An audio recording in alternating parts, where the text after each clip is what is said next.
Si Secretary Loizaga, walang issue na corruption dyan. Maybe there is just a perception, I don't know how fair or unfair that perception is, na mas ma-limit siya sa labas ng bansa. Have her rest muna. So nag-underperform na po? Underperform siguro. Si Vic Rodriguez, daldal ng daldal yan eh. Do you listen to him? Why was he taken out of the office? Wala pa siyang 3 buwan. Gusto niya makipag-away, wag na. In the middle of night, a dog barking at the fence.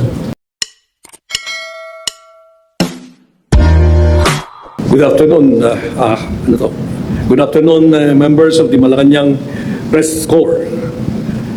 I have bad news and good news today. I'm not usually used to this kind of press conferences, but I'll do my best to deal with this. First, I would like to announce that as far as I am concerned, the Executive Secretary, the President declined the courtesy resignation that I tendered. And just this morning, he communicated to me that I have his full backing for as long as I wish to work for him. And that is a very good gesture from the President, because that is a sign of his manifestation of his full trust and confidence in myself. Because if you had noticed, I don't know if any of you was involved, there was a lot of misinformation yesterday about this reorganization being triggered in order to target me or to remove me from office. Lahat ng cabinet members, presidential advisors, and other presidential appointees are always subject to the will of the President of the Republic of the Philippines. Wala kaming ilusyon na panghawakan ng mga kanya-kanyang pwesto at oras na gusto ng Pangulo na palitan kami o umalis kami sa pwesto, gagawin namin yon dahil para kaming mga ordinary soldier lamang, sundalo kami. Lahat kami ay naghain ng aming courtesy resignations as called for by the President. Walang nag-hesitate. Kasi alam namin na Pangulo lamang ng Pilipinas ang makakapagsabi kung hanggang kailan kami paninilbihan sa taong bayan. Maliwanag po sana sa atin yan. Kahit anong pa man ang sinasabi ng iba't ibang quarters, ang mananaig dito ay yung kagustuhan ng ating Pangulo. Now, as far as the cabinet or the number of resignations, yung mga nag-resign, courtesy resignation, as of the time that we started this press conference, there have already been about 52 who have submitted. So, makikita nyo dyan yung extent ng panawagan ni Presidente. Lahat ay sumasang-ayon sa panawagan, nag-submit ng courtesy resignation. So nasa kamay na talaga ng Pangulo ng Pilipinas kung sino-sino sa amin, sa 52 na yan, and probably more, ay mariretain. Walang alinlangan yung mga yan. So, yan ang sitwasyon natin ngayon. It is my task to make these following announcements.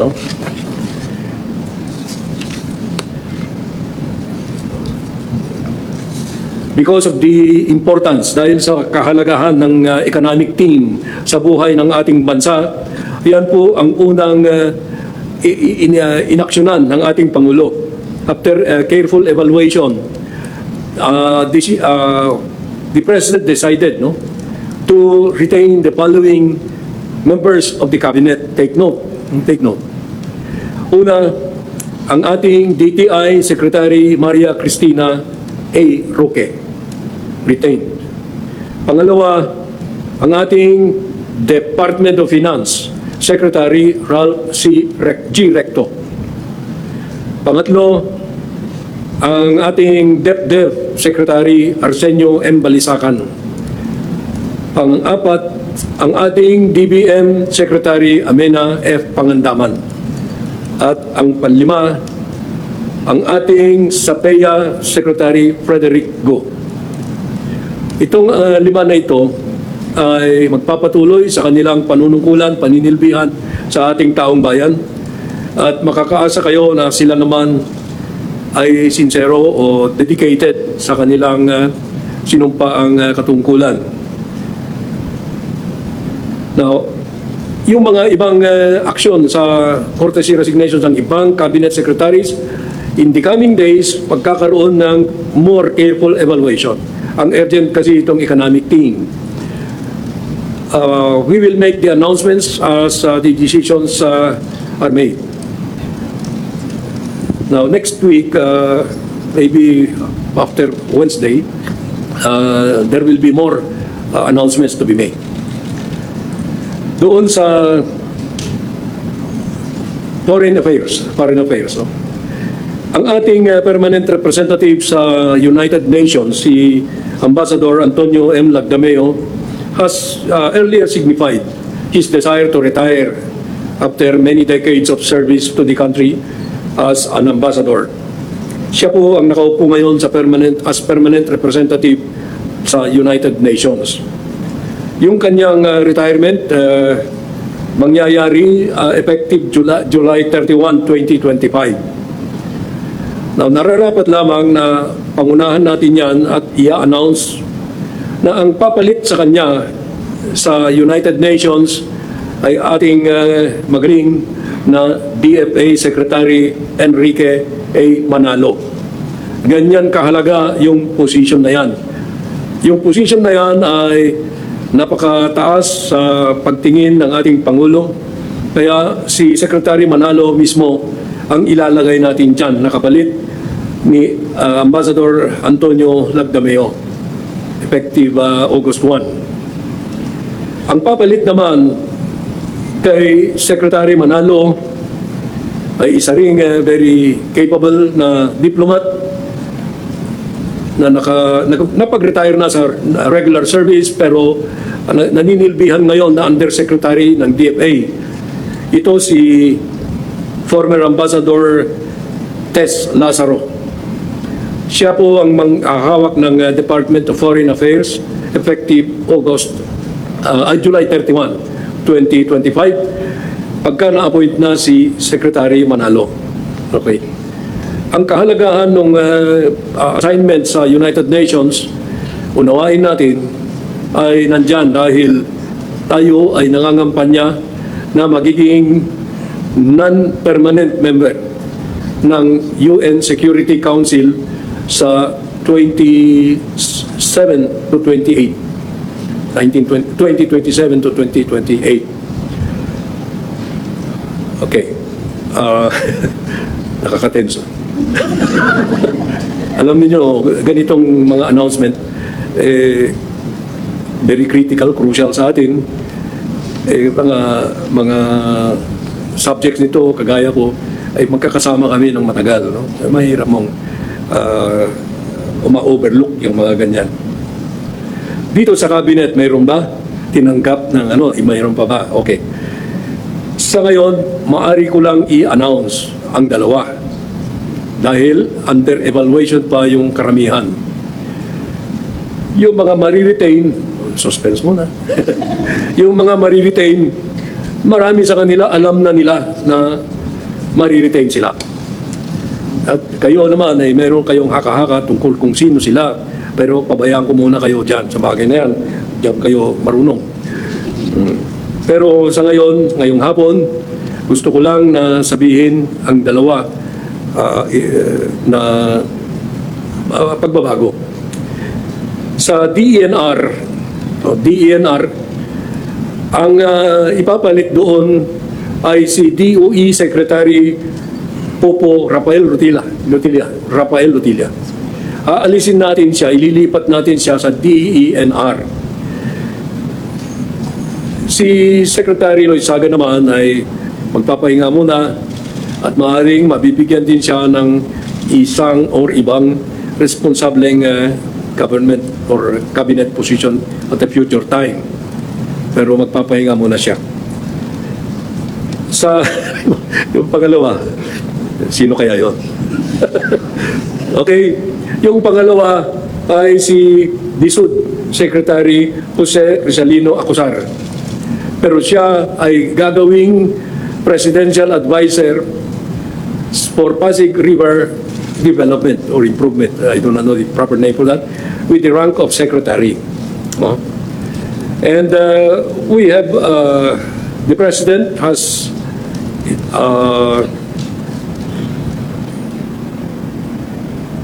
he is going to be replaced by a former Undersecretary sa DSUD, si Engineer Jose Ramon Aliling. Si incoming Secretary Aliling, former Undersecretary ng DSUD, naging in charge sa pambansang pambahay para sa Filipino Housing, 4PH program, and Pasig Bigyan Buhay Muli Project. Ibig sabihin, hindi na siya bago sa DSUD. Siya po ay President ng Chief Executive Officer ng Jose Aliling Construction Management Group of Companies. Ito ay well known for managing construction projects, big construction projects everywhere. Kaya meron siyang track record na maganda. He's the youngest president of the Construction Management Association of the Philippines and the first awardee of the TOYM for civil engineering.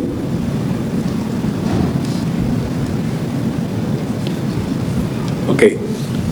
By the way, for material background, si Popo Lutilla, Secretary Popo Lutilla, ay napakahusay yan, no? Tahimik na magtrabaho, but siya po ay kilalang lawyer, legal luminary, who finished his legal education, basic legal education sa UP. Then he went on to Michigan Law School for masteral law studies. He has been around in government for 2 decades. If you remember, mga bata pa kayo, pero siguro meron sa inyo mga nakakaalala na siya at certain administrations, siya po ay pinagkakatiwalaan na ng malalaking responsibilidad. Okay, to just before coming over, may pinakita sa akin na hindi ko ano bang tawag doon, vlog o binabatikos pa rin ako. Hindi na sila humihinto. Alam nyo, hindi na sa akin yan tumatama eh. Sa kanila na mismo dahil sinungaling sila. Ganun lang. I'm not that concerned. Pero hindi na natin pag-uusapan yan. Basta sinabi ko, tigilan na nila. Kasi walang mangyayari. Tapos na laban nila. So with that, may I request the moderator to start the ball rolling. By the way, before we do that, to my right is Undersecretary Leonardo Roy Cervantes, and to my left is a massive figure, Undersecretary Al-Asri Muhammad Sadi. They are my undersecretaries in the Office of the Executive Secretary. So, thank you. Yes, for our first question, Ivan Maydina, GMA7. Secretary, gentlemen. Sir, nabanggit po kahapon kabilang sa mga magiging basihan sa desisyon who gets retained and who gets replaced ay performance and issues of corruption. Sa mga mapapalitan po, ano hong nangyari? Ano hong naging basis kung bakit sila matatanggal? Secretary? Si Secretary Loizaga, walang issue na corruption dyan. Maybe there is just a perception, I don't know how fair or unfair that perception is, na mas ma-limit siya sa labas ng bansa. Yun ang recurring na pinapadating sa amin. Ngunit wag na natin siyang husgahan, no? Whether inefficiency yan o hindi, that's not up for us to do. But the evaluation showed that it was time to have her rest muna. So nag-underperform na po? Underperform siguro ang tawag dyan. Kasi kung may expectations ang presidente and you do not perform, ang messaging is underperformance is not going to be allowed. Yung kay Secretary Acosar, hindi mo rin masabing corruption yan, wala. Hindi mo rin masabing underperformance, under-delivery. Alam mo, napakataas yung nilagay niyang standard niya when he accepted the job. But you know, he is a very efficient he was very efficient in the private sector, and we expect that the president expected na makapag-deliver siya. Pero I don't know if he set the standard too high for himself dahil 1 million housing a year, housing units. There may have been obstacles in his way which were beyond his control and beyond the control of government. But to us now, because of the results of the election, it's time for the president to take him out there and bring another one who might make a better performance. Ganyan ang tingin ko dun sa kaso ni Secretary Acosar. Wala namang masamang tinapay yan si Secretary Acosar. Mga mareretain naman po, are there new instructions from the President? Because in his message in demanding and calling for the submission of courtesy resignations, there was a sense of urgency. He wanted results and he wanted them fast. Ano ho kaya yung, sabi nyo nga soldiers kayo, ano ho yung panibagong marching orders ng Pangulo from here on? Pag-usapan muna natin yung mga in-announce ko na maritate, yung economic team. Ano?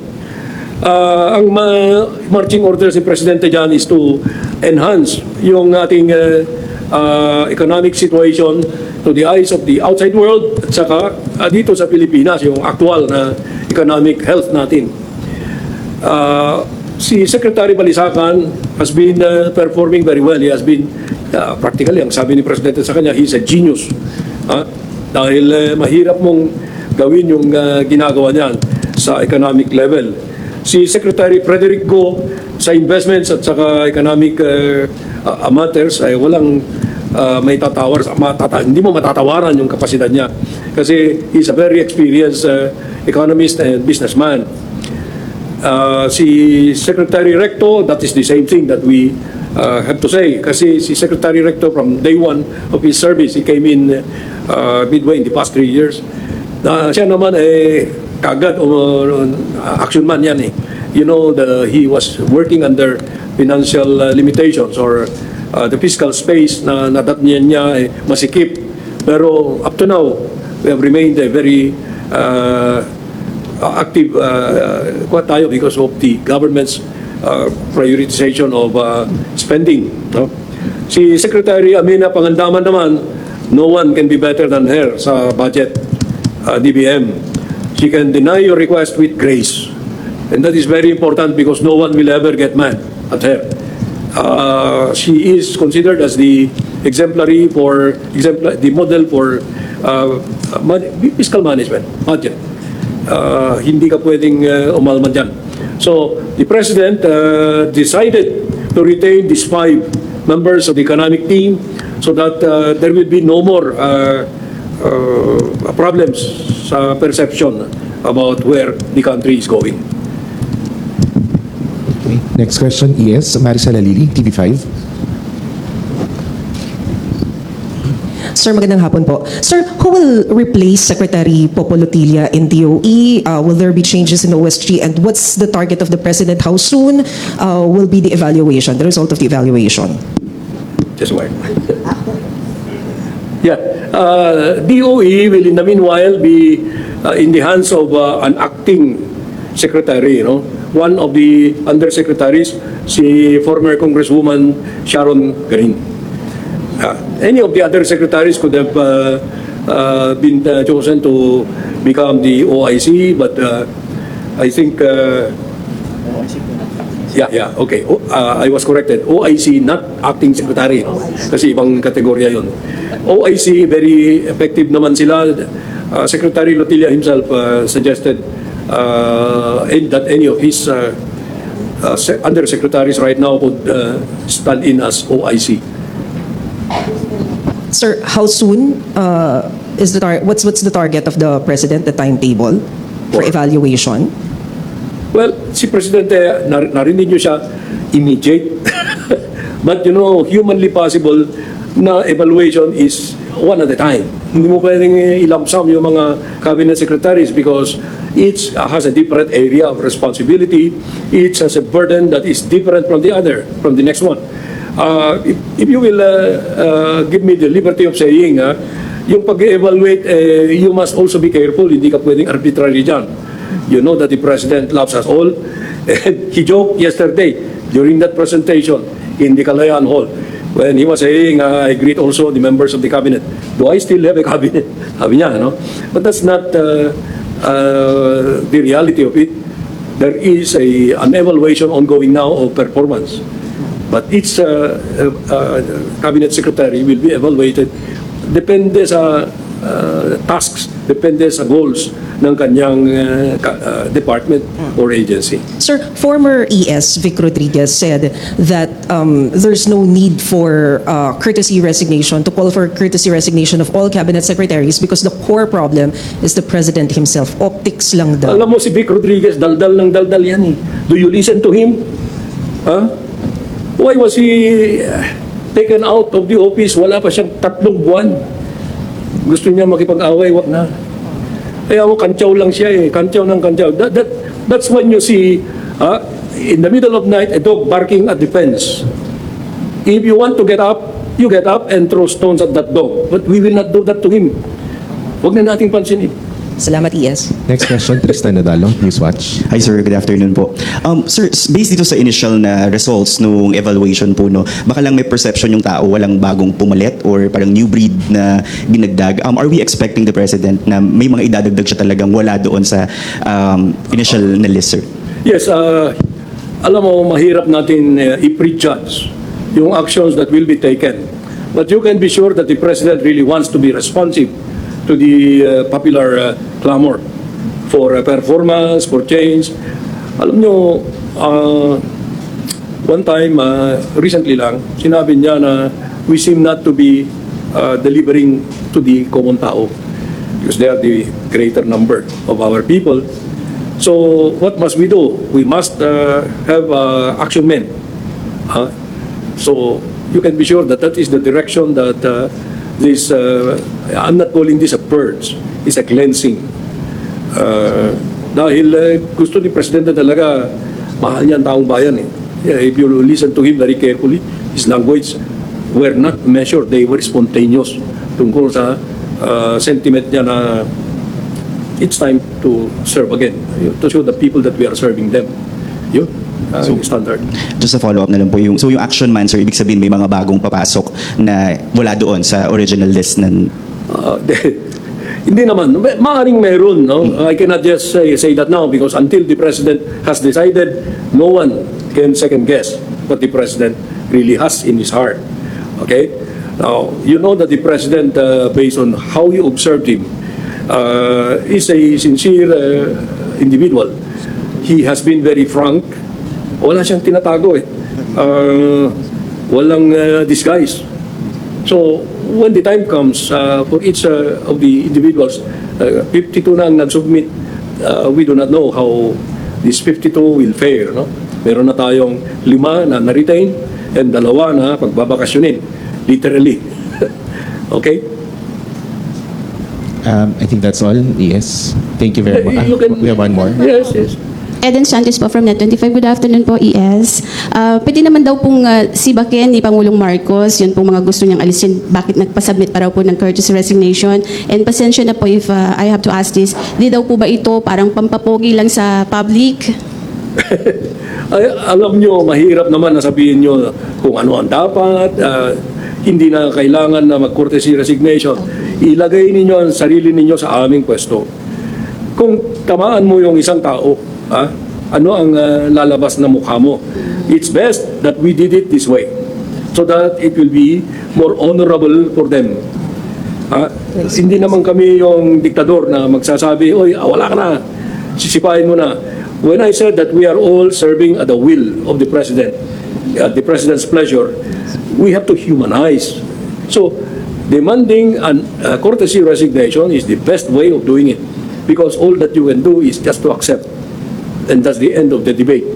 You don't really need to follow what others are saying because they are not in the saddle. They may have different views of it when their time comes, if ever that time will come. Pero the best advice is our own counsel, our own conscience. Quick follow-up lang po. Can you consider it as failure po na part of the President na nakapaglagay po siya, nakapagtalaga ng mga official na underperforming or not performing well? And meron po ba tayong timeline kung kailan po mararamdaman ng ating mga kababayan itong mas maganda at maayos na serbisyo sa public sa mga bago? Dalawang tanong yan. Yung unang tanong mo, ikaw ba pag meron kang niligawan, alam mo ba na may... Ibig sabihin, at the start, you do not know how this guy will perform. So that's more or less a very... hindi ko masabi ko anong tanong yan. Yung pangalawa na tanong mo, ano na ba yun? Mararamdaman, kagad. Wala nang iba eh. Kung ang trabaho mo ay mag-deliver ng tinapay, deliver ka ng masarap na tinapay. Ganun lang. Hindi naman pwedeng, bukas pa. Wag. Ngayon na. Kasi taong bayan naghihintay. Thank you very Ano ko, much. tatanungin mo na naman yung political. Thank you very much, Executive Secretary Lucas P. Bersamin, Malacanang Press Corps, Undersecretary Cervantes, Sige na, and okay lang. will Time's up. yes, Then marami pa naman, you'll have more opportunities when more action will be coming. One last question daw. One last question, sir, from Alvin Baltazar, Flaggio Pilipinas. Yes, magandang hapon po. Yes, pwede po bang malaman yung composition ng review committee na sumisiyasat doon sa performance evaluation ng ating mga members ng lobby? Well, hindi namin pwedeng sabihin sa inyo yung membership ng committee na yan, but you can be sure that they are the highly calibered, yung mga taong with an objective character.